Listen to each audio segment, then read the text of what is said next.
y los actos de investigación lo único que van a producir son elementos de convicción. En el nuevo Código Procesal Penal solo se puede condenar con actos de prueba. ¿Y dónde se producen los actos de prueba? Enfatizo, en el juicio oral, público, contradictorio y en condiciones de igualdad. Entonces, hay que tomar nota de esa diferencia entre la frase elementos de convicción con elementos de prueba que se obtienen en el nuevo Código Procesal Penal, y no como ahora, que a las actuaciones policiales, a las de la instrucción y en los pocos casos que hay juicio oral, a todas le llamamos elementos probatorios. En el nuevo Código se pone una radical diferencia para decir que solo por excepción se puede condenar a alguien con actos de investigación cuando se trate de lo que se llama prueba preconstituida o prueba anticipada, o sea, aquellos hechos que si en el momento que se producen no se incorporan al proceso, desaparecen. Prueba preconstituida o prueba anticipada, no pueden esperar la fecha del juicio oral. Por lo tanto, si intervenimos a alguien conduciendo su vehículo en estado de ebriedad y en ese momento no le hacemos el dosaje etílico, ¿qué es lo que va a pasar con el alcohol que tiene en la sangre? Se va a evaporar, por lo tanto va a desaparecer, va a quedar impune ese caso. ¿Qué es lo que pasa cuando intervenimos a un imputado portando droga o portando el arma de la comisión del delito y en ese momento no se hace la incautación? Que él pide que venga el fiscal, pide que venga abogado defensor, y entonces lo que va a pasar es que peligre la posibilidad de poder incorporar ese hecho al proceso.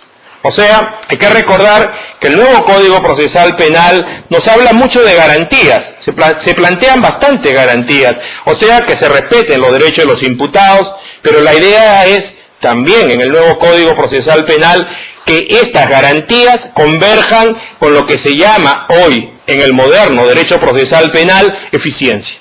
Hoy no se puede hablar de un moderno derecho procesal penal donde no haya un punto donde converjan garantías con eficiencia.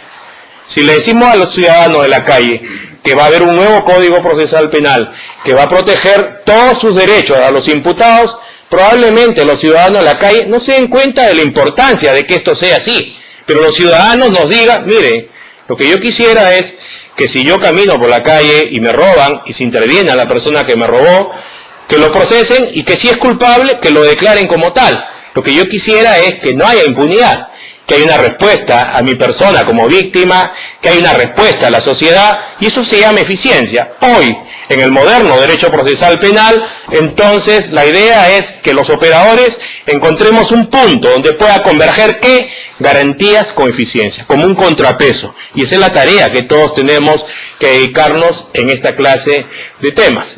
Repito, en nuestro nuevo Código Procesal Penal, por lo menos vamos a tener 80 audiencias, toda clase de audiencias sobre temas principales, vamos a tener audiencias sobre temas incidentales, y entonces la idea era que porcentualmente estábamos tratando de establecer cómo es que se podía hacer para ganar un caso.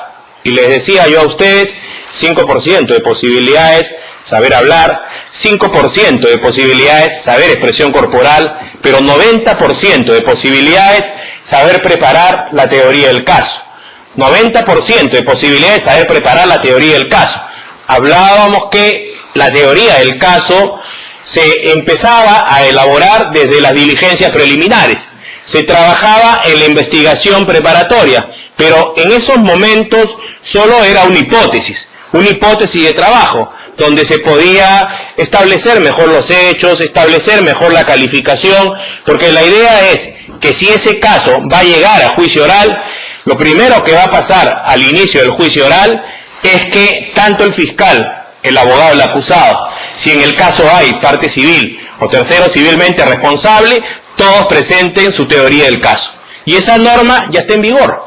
El artículo 243 del Código de Procedimientos Penales de 1940 fue reformado por el Decreto Legislativo 959 el 17 de agosto del año 2004. Y a partir de esa fecha hay una obligación del Ministerio Público de presentar su caso oralmente. Incluso ha sido modificado el artículo donde se dice, está prohibido que se lea la acusación del fiscal, como ustedes recordarán, era lo tradicional. Ahora ya no. Se supone que ahora el fiscal tiene que presentar su caso.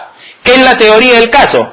es el título de imputación que yo como fiscal voy a llevar al juicio. Es mi tesis. Al comienzo yo la construí, desde las diligencias preliminares, la fase de investigación preparatoria, yo estaba construyendo mi caso. Se supone que cuando yo le digo al juez, este es mi plan, esta es mi estrategia o la visión que yo tengo de este caso, estos son los hechos que yo voy a probar con estas pruebas, el fundamento de las pruebas es tal, el orden de las pruebas y la relevancia jurídica es esta, entonces se supone que ahí inmediatamente se le va a correr traslado al abogado del acusado o a los otros. ¿Para qué? Para que haya la posibilidad de igualdad de armas, para que haya la posibilidad de contradicción. Pero ¿qué pasa? Se ha quedado corto el artículo 243 del Código de Procedimientos Penales de 1940 en la reforma, porque solo ha autorizado que el fiscal presente su caso. Entonces no es posible, pues. Se supone que, por supuesto, que ustedes podrían resolver muy fácilmente esto. Ya hay magistrados que conocen del modelo adversarial, que lo que están haciendo es decirle al abogado del acusado si también quiere hacer un alegato preliminar, aunque hay que tener en cuenta que el acusado no tiene que probar que es inocente, pero en un modelo adversarial la idea es que sería muy ingenuo que el abogado del acusado también no prepare su caso o también deba preparar su caso, porque si no lo prepara, pues probablemente estará en mejores condiciones el fiscal. Podría también el abogado del acusado limitarse a refutar los hechos, los interrogatorios que quiere preparar el fiscal en este caso. Entonces se supone que en el nuevo Código Procesal Penal, 90% de posibilidades para ganar un caso, saber armar un caso. ¿Qué nos garantiza que se exija eso en el nuevo Código Procesal Penal? Ustedes, cuando han ido a los juicios orales, se han dado cuenta si todos están bien preparados sobre el caso, si todos saben los hechos. ¿Creen ustedes que el fiscal conoce exactamente los hechos, que el abogado del acusado, de la parte civil, conoce exactamente los hechos? ¿O nos hemos dado cuenta que eso no es así? Que mucha gente improvisa. Entonces, si mucha gente improvisa, ¿qué es lo que pasa? Entonces, no está ejerciendo realmente el derecho de defensa de sus clientes. Y si es el fiscal, no está ejerciendo debidamente la función que el Estado le ha asignado a favor de la sociedad.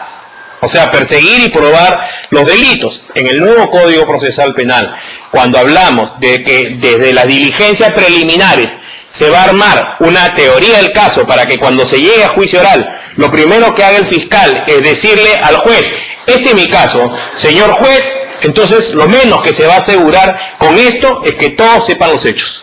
Todos obligatoriamente tienen que saber los hechos. Ya no se va a improvisar. El sistema en el nuevo Código Procesal Penal es bien cruel.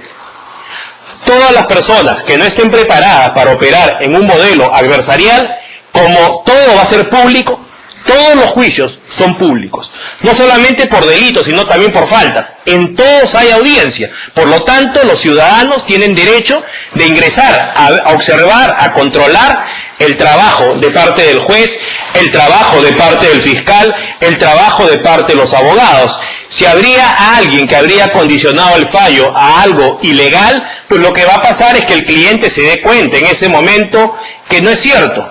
Me han condenado porque el fiscal no tuvo rival, porque tu abogado, que eras mi abogado, no pudiste replicar el ataque que hizo el Ministerio Público. Nos dimos cuenta que no preparaste el caso, que no tenías preguntas para interrogar, que no sabías formularla, y por lo tanto también, si hubiera algún juez que se duerma o un fiscal que no sepa cómo examinar, cómo preparar su caso, se supone que siempre hablamos, la justicia emana del pueblo.